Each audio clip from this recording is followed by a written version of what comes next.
ఉపేంద్ర గారు, నేను ఫస్ట్ నాకు తెలిసి ఏ సినిమా చూశాను, తర్వాత ఓం అనేది తర్వాతే డబ్బినట్టు తర్వాతే డైరెక్ట్ చేసినట్టు నాకు తెలిసి ఏ సినిమా చూసినా బాగా గుర్తు.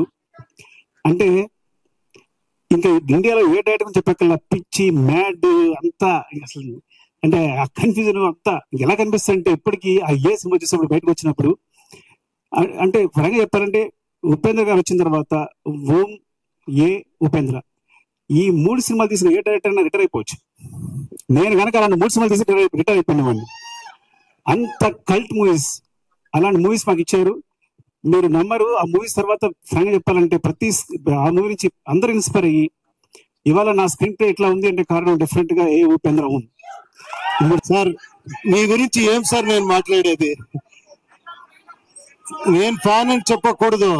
చాలా మంది ఆల్మోస్ట్ ఆల్ డైరెక్టర్ మీకు ఫ్యాన్ సార్. ఒక డిఫరెంట్ సబ్జెక్ట్ ని కమర్షియల్ గా ఎలా పంచి కొట్టాలి, తగ్గేదే లేదని చూపించిన డైరెక్టర్ సార్ మీరు.